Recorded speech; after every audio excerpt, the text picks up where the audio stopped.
Raj, meet your new partner. If these two cops can stand each other, Oh, I keep getting into trouble around you. the bad guys don't stand a chance. You ever met anybody you didn't kill? Well, I haven't killed you yet. Mel Gibson, Danny Glover, We better register you as a lethal weapon. Lethal Weapon, rated R.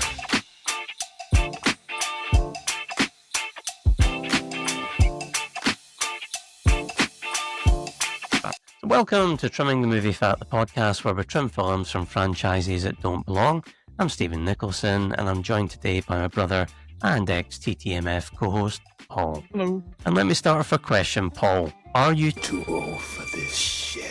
No, not at all. So we're here today to discuss the 4 films in the classic buddy cop movie series Lethal Weapon, which are deserving of the Lethal Weapon name and which should be told to jump from a roof without an airbag. Keep watching and listening to find out. So let's get ready to run through the streets of LA with a look at the first movie, Lethal Weapon. He's a criminal's worst nightmare. A cop who enjoys the danger. No guns, no jujitsu, just bring him down. Do you really want to jump? Well, then that's fine with me. Come on. Wait, what do you mean? Wait a minute. What the? He was ready to retire. Now, he's gonna wish he had. Gun! Raj, meet your new partner. New partner. Too old for this. If these guys can just stand each other, What you got in there?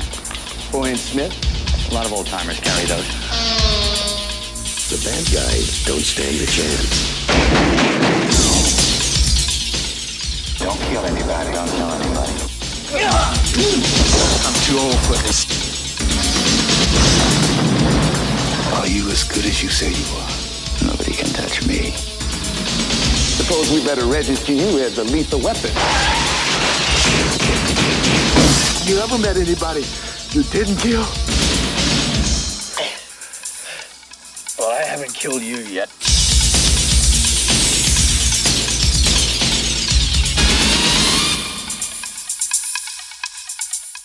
Well, hello again, Mel Hello. Gibson. It's Again. good to see you.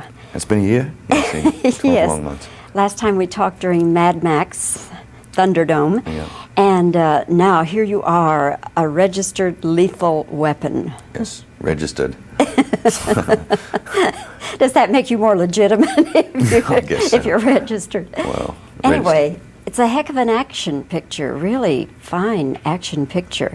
And it's so ripe for a sequel that, is there talk about that? Or are you Well, signed up for that possibility? No, I'm not signed up for it, but in the original screenplay that I wrote, it was like a real gag at the end because the last page had Riggs and Murtaugh will return in body count. But I mean, that's just the writer having a joke, or maybe not. I don't know. But would you do a sequel if it were presented? Well, I don't know. It's hard to make decisions like that right now, but but perhaps, yeah.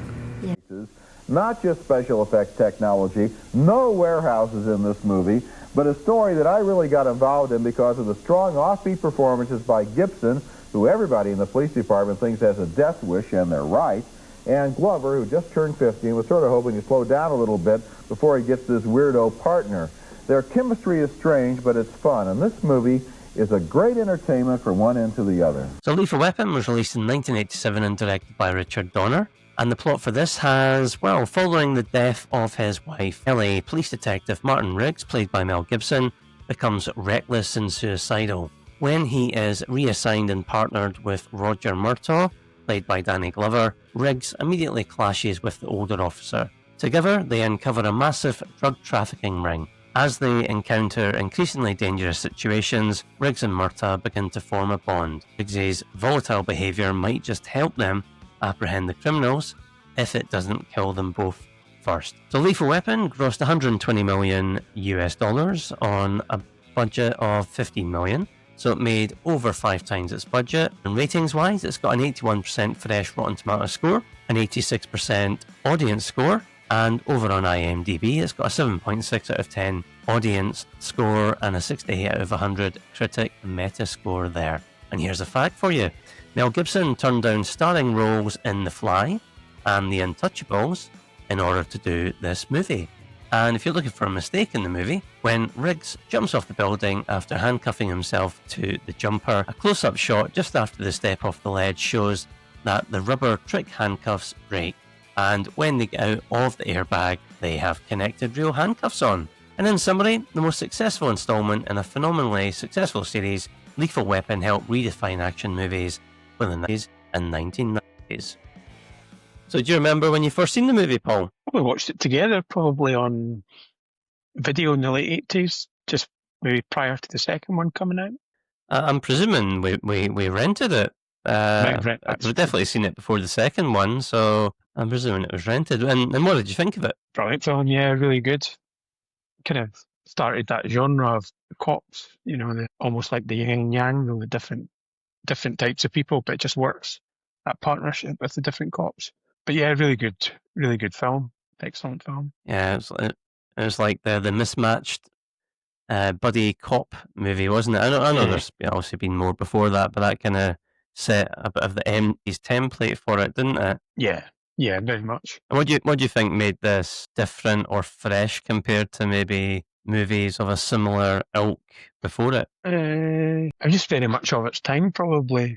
In the late 80s, when you had Michael Caven doing the score, who did a lot of the films in the late 80s, and big explosions, and but a lot of humour as well.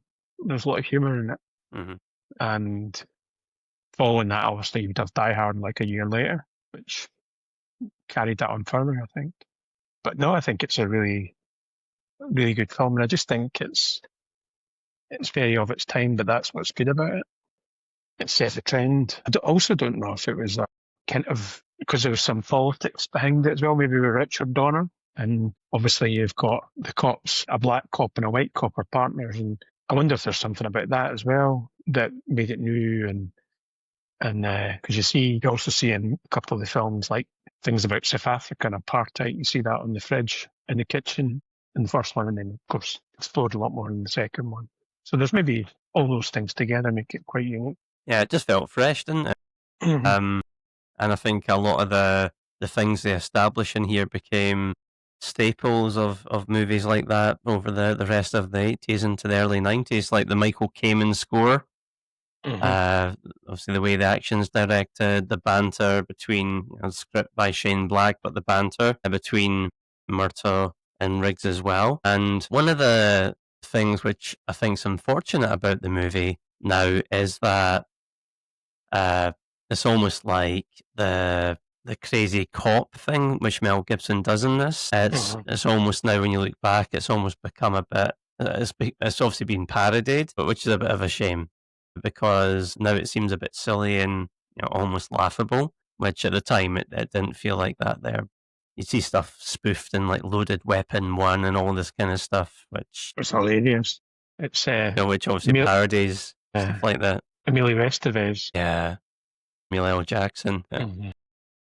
And the thing is, for me, I hadn't watched these movies and the original Lethal Weapon one in I think about 25 years. So Really? last time I watched this movie, I was in my mid-20s, and now I've just turned 51, and it's just amusing to watch it now, where you've got Murtaugh who's celebrating his 50th birthday, and it's like the end of the world, and he wants to retire, and you're just thinking, really? Different times? He was 41 when he did that, apparently.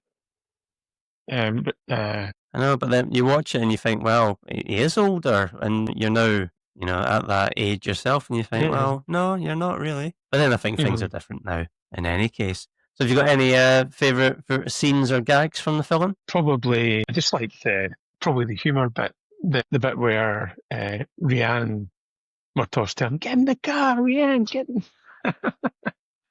That bit where she's gonna die my way.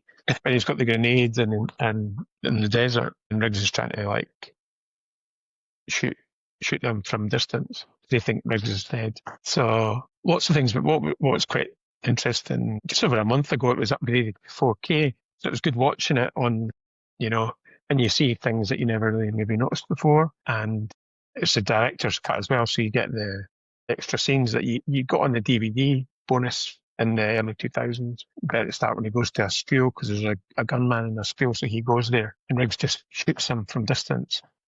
It's good getting all the deleted scenes in. But yeah, it's a really classic film, and the music now seems a bit corny as well. Every time something happens, Eric Clapton brings out his guitar, or a saxophone suddenly appears, or not appears, but you can hear it now. But that's what you like. It's that sort of cheesy. Yeah, I know. It's, again, just things change, tastes change, styles change, and it's a little bit kind of, okay. When you rewatch it now, all these years later. I mean, talking of music, the song over the end credits is ropey. Lethal Weapon by the Honeymoon Suite.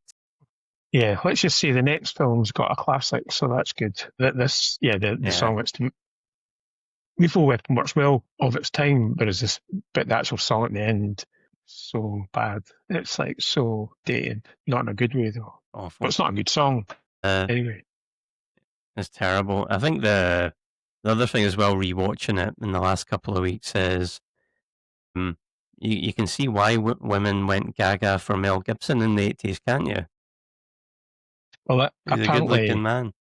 Yeah, apparently, a bit like, I suppose, boys or men in the 90s, they used to pause the bit in Basic Instinct. Well, apparently a lot of women used to pause the bit when Riggs, Mel Gibson's in his wee caravan and gets up and you see his bum, so apparently that was paused a lot in videos. I mean, some of the stuff in here, just rewatching, which I thought was good, is, well, first of all, Darlene Love. I never ever cottoned on that was Darlene Love in the movies as Murtaugh's wife.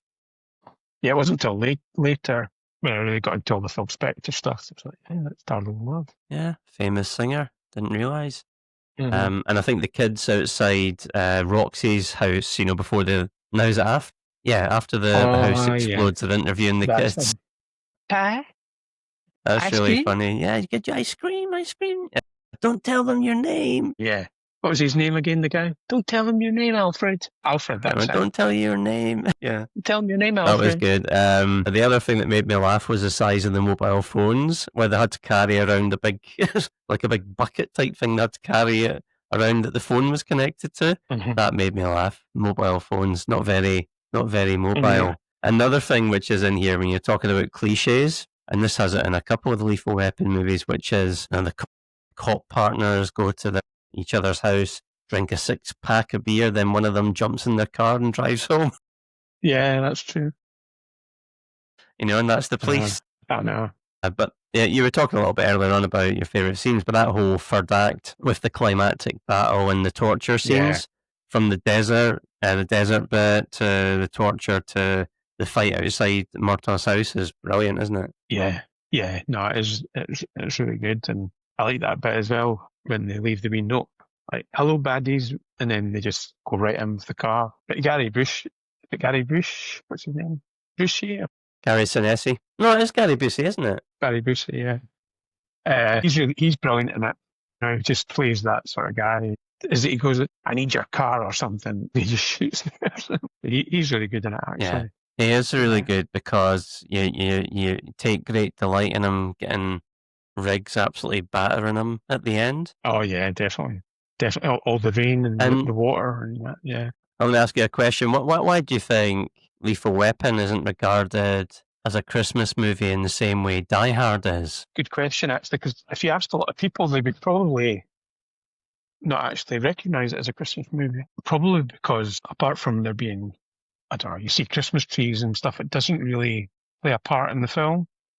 The film could have been at any time of the year, like the story. Whereas I guess the difference is Die Hard is set on Christmas Eve, so it's at Christmas Eve, whereas this is just like set over the Christmas period. But it is technically a Christmas film as well, but a lot of people wouldn't register it as a Christmas movie. What do you think? Yeah, I think it's just purely because it's only that, really, the finale, they kind of lean into the Christmas bit, perhaps, with the Christmas tree in the house and all that, so that's what I think. And also, it's not as good as Die Hard, so maybe that's it as well. But what would you rate the movie out of 5? Because I'd give it a very solid 4 out of 5. Yeah, I would agree, actually. Or 4.5. 4.5. 4.5, okay. And where would you put this in terms of a ranking? If we're going to rank all four, where would this be? First, second, third, or fourth? Second. Okay, well, in a change from my previous thoughts for my entire life, I've actually got this in first place now, which is a change. Yeah, after rewatching it recently, so I'll put that at the top of the tree. And should it remain in the franchise? Well, yes. Yep. Okay, well, Murtaugh and Riggs are now partners. Let's ready our South African accents for their next adventure in Lethal Weapon 2. Who is it? Police, open up. How do I know you're the police? After I shoot you through the door, you can examine the bullet. Open up. Mel Gibson, Danny Glover, Come on, let's go, Raj. Oh, no, we should go. Let's go. Come on, Raj. Don't be a killjoy. Come on, we're back. We're bad. You're black. I'm mad. Come on, man. Hey, listen. If we're going, shouldn't I have a gun? No. now get ready for something lethal. I'm surprised you haven't heard about me. You know, I got a bad reputation. I mean, sometimes I just go nuts like now. Because the magic Gun. is back. Run out the window. No. You all right, man? Yeah, I'm okay. Where were you, man? You my partner or what? Why didn't you follow me down? Yeah, why don't you follow him down? Shut up. I'm 7 floors up. Lethal Weapon 2. You go first. I'm really too old for this. You go first. I'll cover you. Eeny, meeny, miny. Good police work, officer. Come on. No. Back to my place. Hey, I'll even cook. You're lucky. I have to live with that. You're not gonna make it. I'm gonna make it. You know, there's not enough room. You were right, you know. Yeah, there wasn't enough room. Lethal Weapon 2. This time, they're not taking any crap. Just get off me, man. I don't want anybody to see us like that. Well, Mel, we are here again. Yep. Lethal Weapon 1, Lethal Weapon 2, maybe Lethal Weapon 3, 4, or not. I don't know. That's a hard one. I got to take a rest. Well, no wonder. This one seems to me that it has much more action and much more arduous action. Am I right? It appears to have that. It was a lot easier making. There was an ease attached to it, I think, because we got broken in on the first one, and there was a lot of freedom and relaxation that went along with the package. And I believe that as a sequel, it does all right. You know, it doesn't get boring. It's if anything, a little better. I was just going to say, but I did not want to interrupt you, that I think it is better than the first one. Well, that's good. I I'm glad certainly you think so. enjoyed it. Yeah. Not that I didn't enjoy the first one, but I enjoyed this one even more. Two, and in a summer of sequels, which have often been pale imitations of the originals, this one is an exception to the rule. The original Lethal Weapon was one of the smartest and most exciting cop buddy action pictures of recent years, and Part 2 is as smart, as exciting, and just as well written. This is not a lazy retread, but a sincere effort to do justice to the original film, and it really worked for me. So Lethal Weapon 2 was released in 1999, and again directed by Richard Donner, and the plot for this has South African smugglers find themselves being hounded and harassed by Riggs and Murtaugh, two mismatched LA police officers. However, the South Africans are protected by diplomatic immunity, and so the two are assigned to witness protection duty in an attempt by their captain to keep his job. It's only when this witness reveals to them that he has already dealt with the smugglers that the trouble really starts. So this movie grossed $228 million worldwide on a budget of 28. So it made over 8 times its budget, which is on par with the previous movie, and ratings-wise, it's very similar to the first movie. 82% Rotten Tomatoes score, a 78% audience score, 7.3 out of 10 IMDb audience rating, and a 70 out of 100 critic Metascore. And a fact for you, during production, Richard Donner was shocked when Mel Gibson confided that he was drinking 5 pints of beer for breakfast, and despite his alcohol problems, Gibson was known for his professionalism and punctuality. And if you look for a mistake, when Peter is shown Murtaugh's file, it says his birthday is May 15. However, in the first Lethal Weapon movie, Murtaugh was celebrating his birthday around Christmas time. And in summary, Lethal Weapon 2 may sport a thin plot typical of action fare, but its combination of humour and adrenaline, along with the chemistry between its leads, make this a playful, entertaining sequel. So this one, I think you owned the video, didn't you? You bought the video? Yeah, I bought the video. I don't know why I didn't buy the first one. I'm sure Leslie across the road, she went to see it in the cinema, because I don't really remember hearing many people going to see it in the cinema at the time. But She was looking for Mel Gibson's bum again, yeah? or Danny Glover's bum, maybe, who knows. What makes this better than the first one for you? I think the connection between Murtaugh and Riggs is established, and it's like right from the start. You know, they're in the car and they're chasing, and but also there's a really good amount of humour in this, but there's also a lot of emotion as well. Like every woman that Riggs loves, I suppose a bit like James Bond in a sense. They always come to a demise at that point. So, and of course the connection with the first one as well, in terms of what had happened to his first wife, or his wife at the time. Certainly didn't do any good for South African the tourism industry anyway.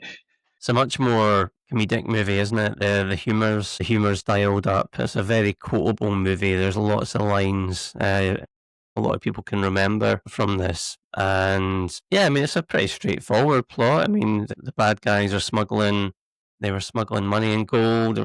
So it's a pretty straightforward plot, but I think the fun comes with the gags and the action sequences and things like, Riggsy's being a bomb underneath his toilet, so just lots of really memorable scenes. And the part which, again, I've not watched in 25 years, the bit that really shocked me, and I made a list of them, is the number of people who I've seen in other things now. And there was like Dean Norris, who's Hank from Breaking Bad's a cop in this. Oh, yeah.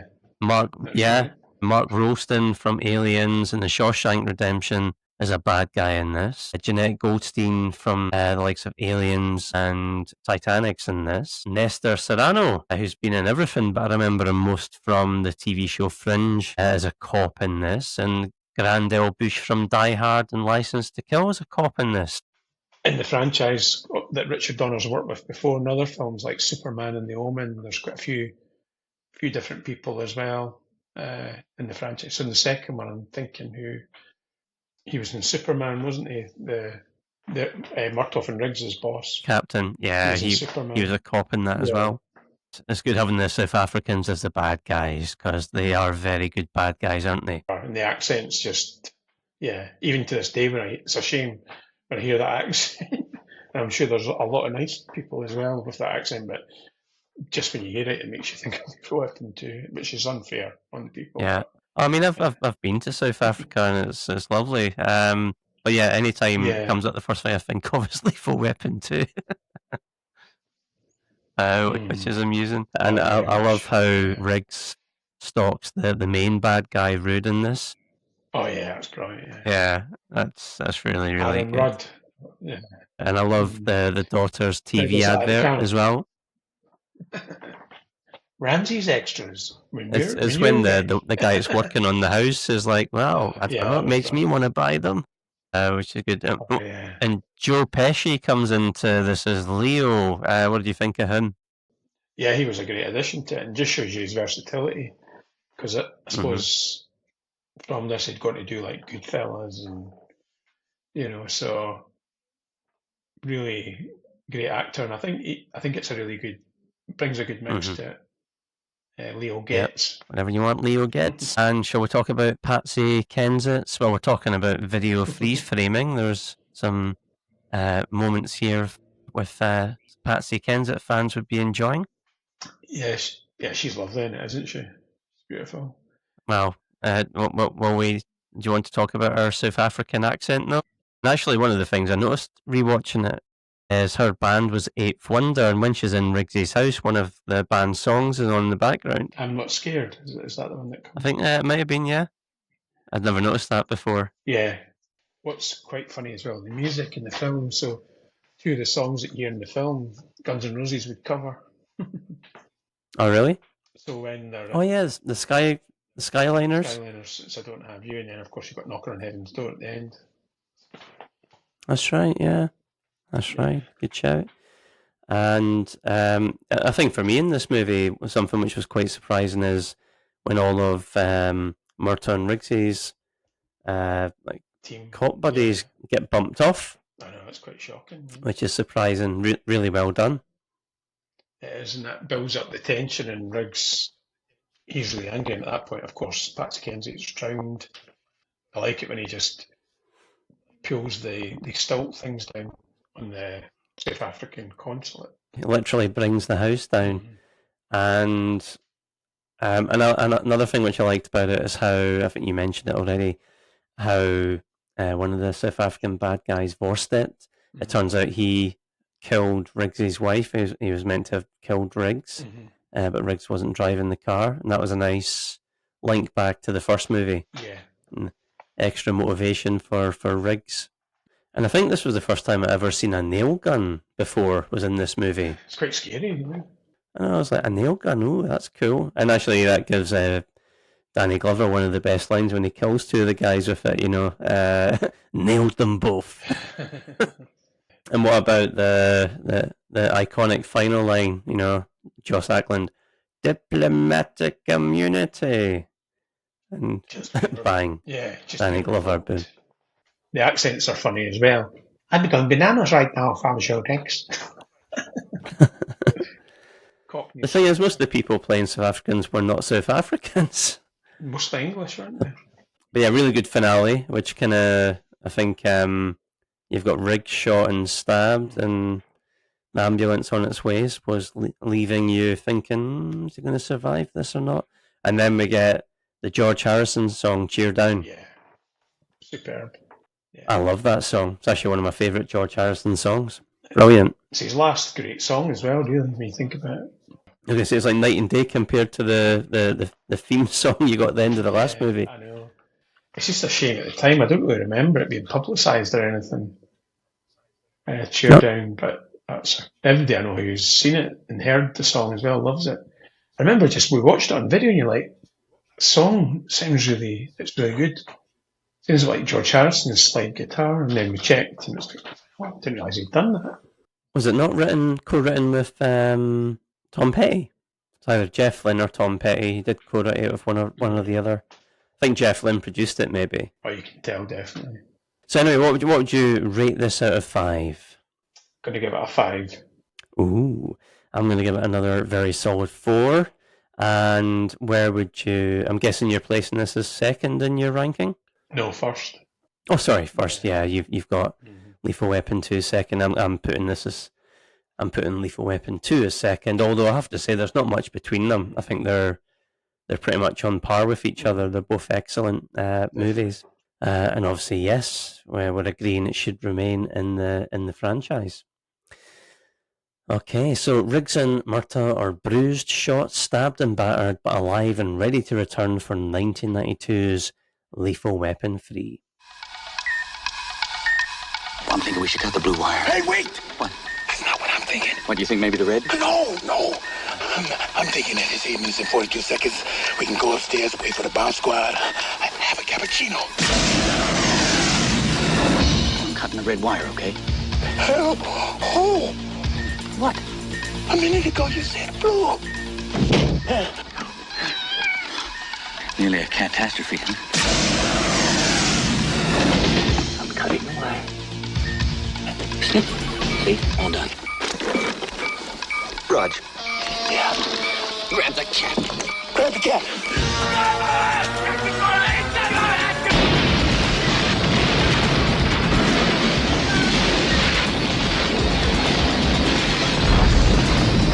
They're back. Lethal Weapon 3. Hiya, Hubie. Hey, we're looking for a friend of yours named Travis. Hell, I've never heard of him. Never? Wrong answer. Wait, I'll leave my car here and I'll come with you. No, you're not coming with us. Yes, I am. All right, I'll take my car then. No, you're yes, not. Yes, I am. I can't believe you did that. I got a spare in the trunk. I'll fix you. They're my partners. I can't believe they did that. Yes, all right, remain silent. Freeze, police! I want you to see something, Rod. She has a gift. What's this? You okay, honey? I just ran! Hey, Riggs, it's 5 of them, man. Yeah, I know. My girl. I never made it with another sergeant before. Shut up, Riggs. Hello, car 54, where are you? The only thing they do contribute is mayhem and chaos.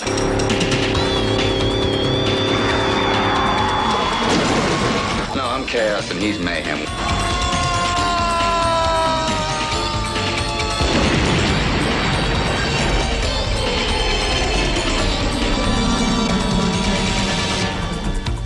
You have the right to remain unconscious. Anything you say ain't gonna be much. Back to bed. Back to bed. Alex Haley would always say, find the good and praise it, you know? So we find the good and use it again. There's more of everything in part 3. There's more laughs, more action, more Joe Pesci, and oh yes, something different. More women, and they don't mess around. You have to have that new blood, you know, and inject that into the old scenario. Otherwise, and that makes it work much better, I think. But as we work together, I realized, wait a minute, this is me. This is who I am. This is easy for me. And the opposite is true for Joe Pesci, who reprises his role of the pesky Leo Getz, who works everybody's last nerve, including Pesci's himself. Leo doesn't just drain everybody around him on the stage. I mean, he drains me when I'm done. I just do. You're completely misreading it if you think it means anything else. I think this movie has 3 good scenes. I'll name the other 2. I love the armored car chase, and I love that scene at the end where they tear up the whole construction site with fire and bulldozers and everything else. Those are good scenes, and I also agree with you. The scene where the foreplay consists of looking at each other's gunshot scars is a very funny, very effective scene. I enjoyed this movie more than you did. Obviously. It's not up to the first 2. Which set a very high standard, but it is an entertaining movie. Roger, the beginning of this movie, the stuff you named is all in the back half of the picture. Weren't you absolutely bored by the set of this movie? You said the first 45 minutes. Yes. I think you meant to say the first 7 minutes. No, I'm saying the first... The bomb scene. No, exactly. And then, no. The bomb scene, the jaywalking is dull. They're busted to the beat for about 2 minutes of screen time, and then the chase scene starts with the armored cars. How about Take the a villains? stopwatch How about to the villains, Roger? Were they interesting? The villains were weak in this movie. Thank you. The villains were... What? Thank you what? Let me That tell you doesn't what. say anything. No, we've always said that in action pictures, that the strength of an action picture is defined by the strength of the villain. Because if you don't care what the problem is that they're trying to solve... That's sometimes true. We haven't always said that it's always true. It's always true. Go on to the next film. So Lethal Weapon 3 was released in 1992 and directed by Richard Donner, and it has veteran police detective Murtaugh is only days away from retiring when he and his tough partner Riggs are roped into an important internal affairs case. Working with the beautiful, no-nonsense Sergeant Lorna Cole, played by Rennie Russo, and aided by the shifty informant Leo Getz, Murtaugh and Riggs begin to close in on a black market weapons operation involving corrupt cops and arms dealer Jack Travis, played by Stuart Wilson. So this movie grossed a franchise best $322 million worldwide on a budget of 35, so it made just over 9 times its budget, so a little bit more profitable than the first 2. And ratings wise, gone down a little. So on Rotten Tomatoes, it's got 60%. The audience score is 61. The IMDb audience rating is 6.7 out of 10, and the critic Metascore falls quite a bit to 40 out of 100. And here's a fact for you. The housing construction site was not a set built for the film, but an actual real estate project in Lancaster, California. The developers went broke before the houses could be completed, and the production company could film there only after agreeing to tear the site down completely after the shoot. And if you're looking for a mistake, the slow motion scene in which Riggs falls from the highway is filmed from 2 angles. From above, one can clearly see that he's fallen towards a padded mat, and from below, he falls through a pile of boards. And in summary, Murtaugh and Riggs remain an appealing partnership, but Lethal Weapon 3 struggles to give them a worthy new adventure as it cranks up the camp along with the mean-spiritedness. So, did you see this in the cinema when it came out? Yeah, I did, yeah. Went to see it August, it would have 92 maybe, when it came out. Just before going back to school. I think I was going to 4th year. I saw it with my friend Rob. What did you think? Good, but not as good as 1 and 2. I suppose at that time, I think I'm right in thinking every Lethal Weapon film did better than the previous one at the box office. And this was the first Lethal Weapon where there was like a lot of anticipation, because the first two were maybe became big after video rentals and stuff like that. Mm-hmm. Whereas this is the first one, that big one at the cinema, in a sense. So there's a lot of anticipation for the sequel. And I don't really think it lived up to it. It had a really good trailer, which was literally the opening scene of the movie, where they should have waited on Bomb Squad to defuse a bomb, but Riggs decides to cut the wire, and that was literally the trailer, which was a really good scene, and it made for a really good trailer, so I think that helped its box office. But I think Empire Magazine best described it. I took a note of this. If you like fast food movies that you digest and then 10 minutes later forget what you had, or if a simple evening's entertainment is what you're after, this will certainly do the trick. And I totally agree with it, because I did see it at the cinema. I think I actually seen it on a plane not long after. I couldn't remember much about it, I have to say, other than the opening sequence and that Rennie Russo was introduced in it. And I remember the young cop got shot with the armor-piercing bullet, and those were the only things I could remember about the movie. Again, they've upped the comedy more in this one, so things are much more played for laughs now. I thought it was good to see Leo back again, who's good in this. As ever, the banter between Riggs and Murtaugh's great. And actually, the banter between Riggs and Rennie Russo is really good in this, isn't it? Mm-hmm. They actually have really good chemistry, don't they? Yeah. And one of the things which jumped out at me rewatching it is, the character of Dolores in the security van chase. Yeah. You remember her? Yeah. She's funny. She's funny. But however, I was watching it and just thinking, with 2025 eyes, how about you swap the genders? Mm-hmm. And that was a man talking to a woman like that and touching her. I know. He's the and jamming it'd her be jam. creepy sexual assault, wouldn't it? I know. He's a jamming her jam. But she is funny. She is. She is, but yeah, you're right. She is funny. If it was the other way around, yeah. What do you think of the bad guy in this? He's all right. He's an English actor, isn't he? Yeah, I think he's quite good, but just nothing memorable, really. But he's quite good. Yeah, quite formidable, but maybe a bit panto villain at points. Yeah, I think so. It's actually the bit that made me laugh is when the captain goes out to his car, and it's Jack Travis is kind of leaning down on the car, and it's just the way he pops up with the gun. It's like something out of a Naked Gun movie. I did like the stunt as well, which I did mention is the motorbike. If you're looking for a mistake, the motorbike thing is a really good sequence, and them in Riggs Falls, that's a really good sequence, isn't it? But do you know what? I know you said you like Leo Getz. I actually began to find him annoying in this one. Oh, did you? Yeah, I thought it worked really well in the second one because they were protecting him and that was the story. But in this one, it just feels a bit, I don't know, he's a bit annoying. I remember a lot of the reviews back when it came out saying that they found his character annoying in this.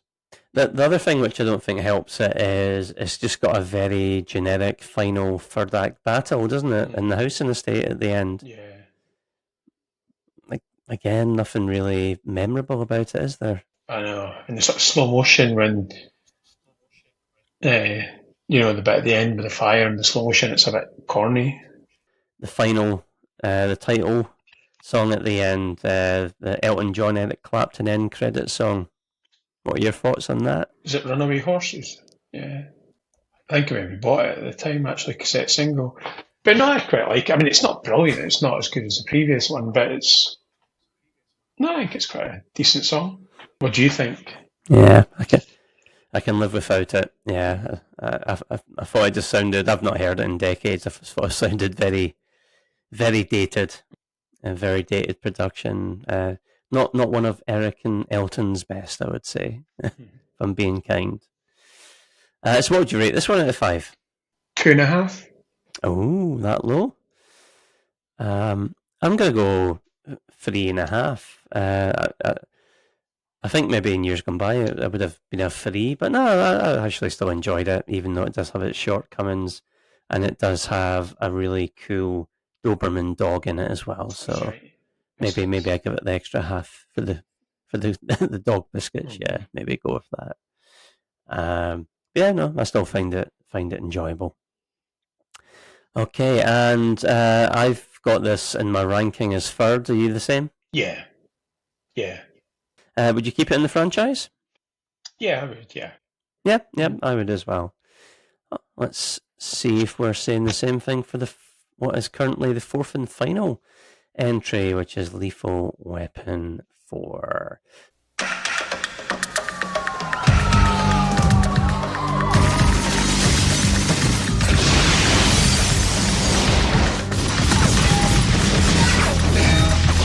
They just bounced right off. And we're in trouble, man.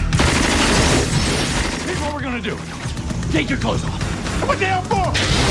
Flambeau here turns, sees you in your undies, and distracts him, and that's when I shoot. Shoot what? The valve of that napalm tank. Hey, you gonna hit that little bitty valve before he shoots me? I don't know, maybe. Well, maybe. Have I ever given you a bump steer? Come on, Raj, trust me. Trust you? Come on, show him what you got. Show him what you're not. Hey, man, no. Are those little hearts? Hey, just hit the damn valve. Okay, keep your damn shirt on. Also, flap your arms and make noises like a bird. And flap my arms and make noises? Why? Here he comes. Get going. I don't want to die in my underwear, Riggs. Hey, Riggs, what are you waiting for? Shoot him. Shoot him. Let's get out of here.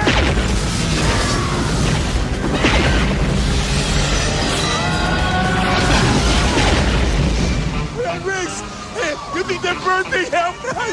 No, I just wanted to see if you'd do it. Cute shorts. Get ready This is one of the most painful experiences of my life. They're promoting you. Captain Riggs. Captain Murtaugh. to reload Think you can stay off the streets and out of trouble? Yeah, absolutely. and take aim. Because your number is up. We never talked about marriage. You want to get married? You got the right to remain silent. You got the right to get an attorney. If you get Johnny Cochran, I'll kill you.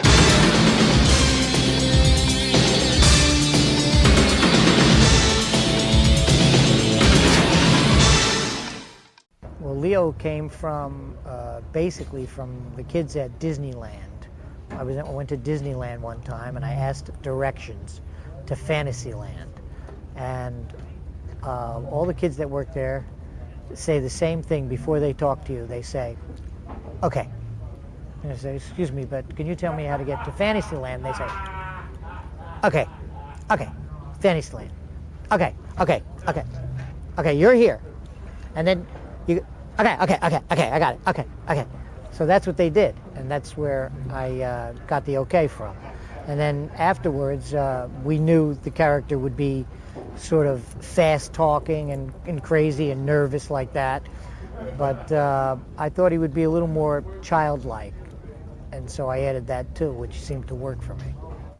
The fourth time is not the charm with the Lethal Weapon series, in my opinion, which is simply too silly and too predictable in its comic rhythms for its own good. I reached a point in Lethal Weapon 4 where I didn't care anymore about its serious element, the story here with the Chinese. It didn't matter to me if anyone saved the illegal aliens. I just didn't want to hear any more jokes. Thumbs down from me. Thumbs down for me too, Gene. And at one point in the movie, everything stops so they can explain the plot, which is nearly as I can remember has something to do with the Chinese mafia importing the 4 warlords from China to America, where the triad is going to buy them back using counterfeit money or something. And you wonder, why bother with a plot? Now, actually, though, of course, Richard Donner is a good action director, and there are some nice action sequences in this film, especially the one where Gibson or a stuntman is being dragged behind a trailer on a freeway on a plastic sheet. If you only want mindless action, you got to admit this is better than Armageddon. What a recommendation. Boy, I'd love to see that in the quote ads. So Lethal Weapon 4 was released in 1998 and directed by Richard Donner. And it has Riggs is trying to settle down with his pregnant girlfriend Lorna, with the returning Rennie Russo, while his partner Murtaugh comes to grips with the marriage of his pregnant daughter Rianne to fellow cop Butters, played by Chris Rock. but they find themselves and their families targeted by Chinese mobsters led by Wai Sing Koo, played by Jet Li. Riggs, Murtaugh, Butters, and Private Eye Leo Getz decide to go on the offensive before the gangsters get to their loved ones. So this movie grossed $285 million worldwide on a budget of 140.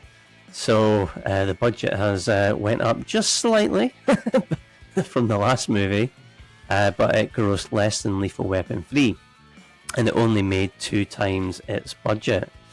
And ratings-wise, it's got the franchise's lowest, so 52% Rotten Tomatoes score, 64% audience score, a 6.6 out of 10 IMDb audience rating, and a 39 out of 100 critic Metascore.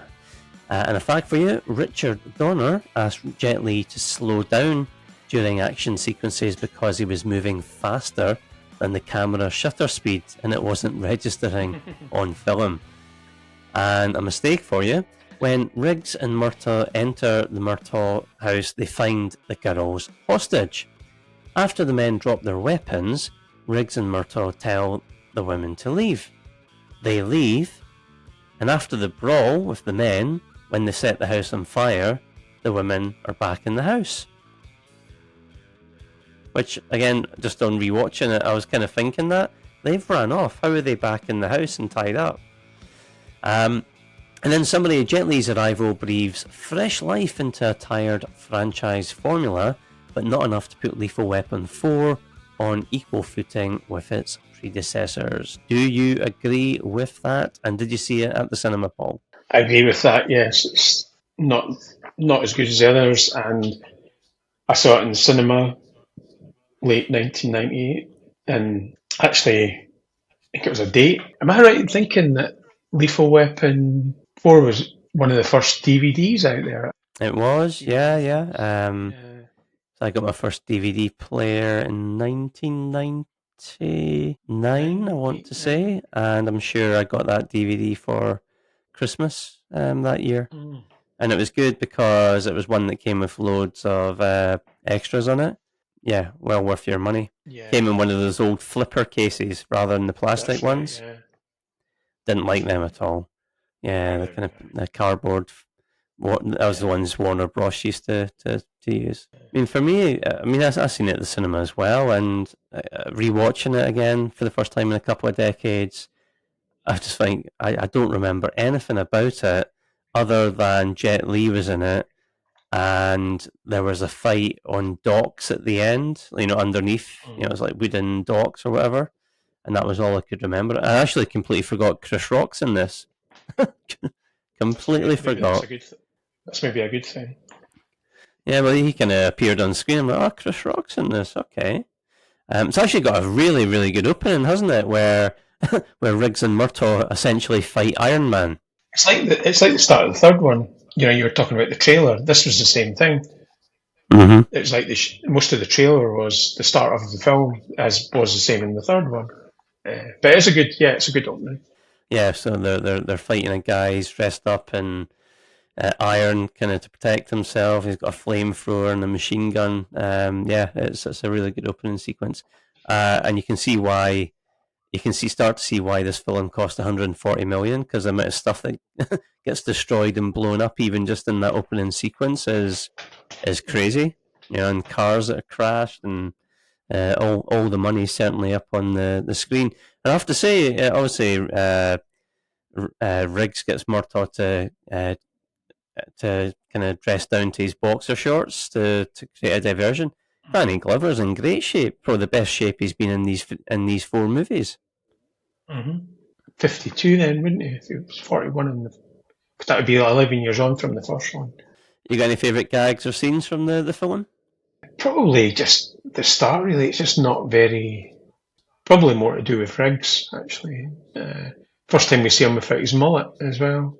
The bit at the end's quite funny. I like that bit when they think the baby, that bit at the end, that's quite funny. Mm-hmm.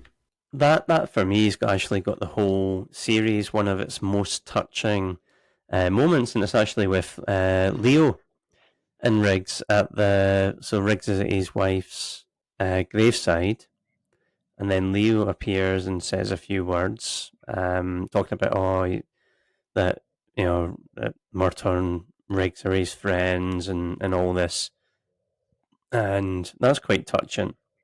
And then when they get to the hospital, when Rennie Russo's having the baby, and I think Riggs shuts the door. All right, okay, we need to go now, Leo. And then Leo looks a bit downcast, but then Riggs comes back and gives him a hug, and thanks very much. And Leo goes off all happy. Yeah, I thought that was really quite touching, wasn't it? It is. And actually, there's another funny scene in it when they've captured the shark, but then their boat sinks and the shark gets back in the water, and it's going for Leo. And where Leo wants to shoot it in the head when it's on the boat.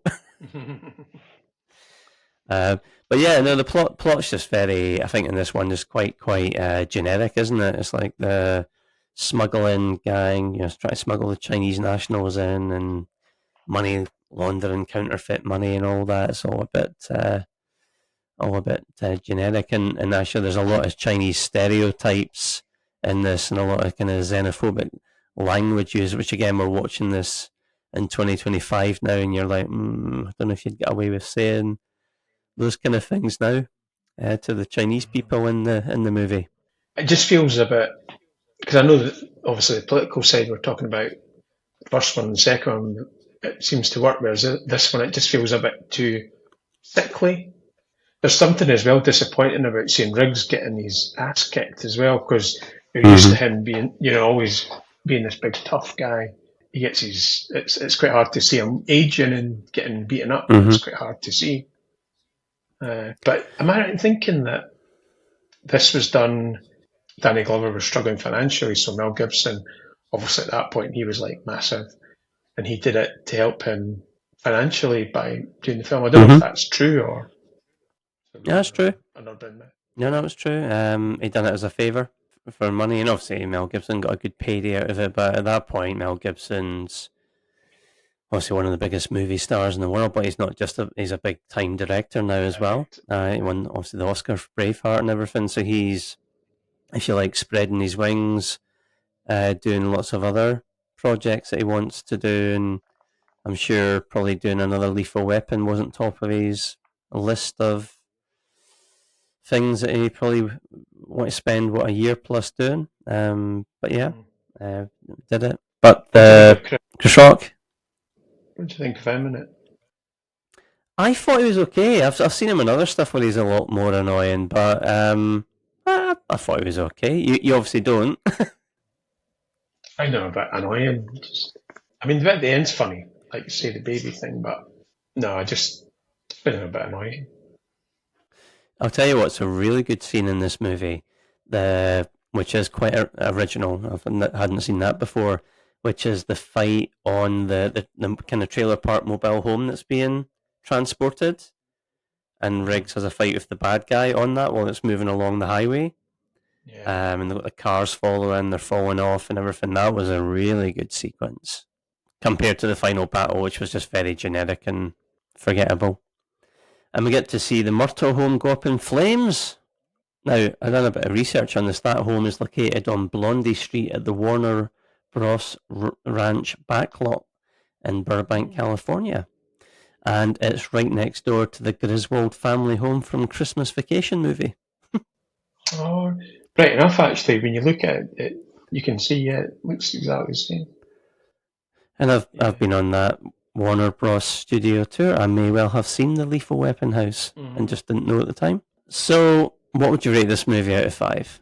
1.5. 3.5? 2.5? Yeah, 1.5. No, 1.5. Really? Oh wow. Yeah. Ouch. I'm going to be a bit more generous and go with 3. It's still an enjoyable movie put on a Saturday night there, but yeah, not a patch on the. Certainly not a patch on the first 2 and a step down from the third movie. So I think we're both putting this in 4th place in our ranking.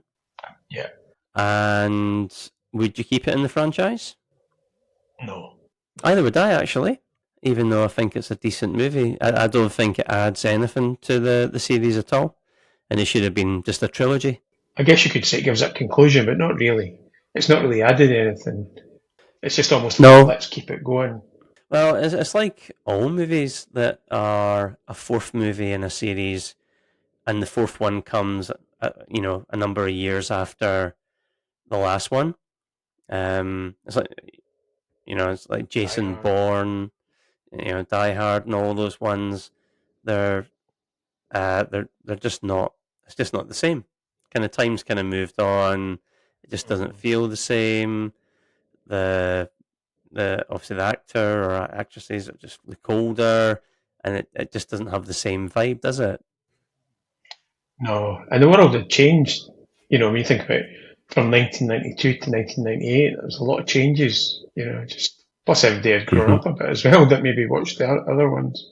It should have just been a trilogy, and it would have followed the the trilogy cycle very well. This kind of maybe a classic, original, and sequel, and a third entry, which is not as good as the first two. There you go.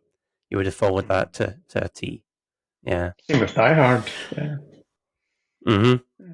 They managed to make a fifth Die Hard, didn't they? Which was abysmal. Like Trimming the Movie Fat, why not check out our other podcast, Trimming the Musical Fat? So, kind of parting thoughts on the Lethal Weapon series. What does it mean to you, and where would you kind of put it compared to other beloved series that you enjoy? I think it's up there, although I'm not massive fan of the third and fourth, but the first two more than grab a place in a lot of great movies, so they hold that franchise up. So no, I think it's a really good franchise, and it's something you can always go back and watch and have a laugh. I still find it funny, and like I say, I enjoyed watching the first one again. The director's cut upscaled to 4K, so I'm looking forward to when that happens with the other ones as well, particularly the second one. Yeah. With deleted scenes and stuff, so that'd be good. So definitely, no, it's a great franchise, very good. Iconic franchise, isn't it? Although, yeah, it's what, nearly 40 years old now, so if you're watching them, it does show its age and a lot of the things there. But yeah, its entertainment value has certainly not dimmed over the years. Certainly the first couple at least.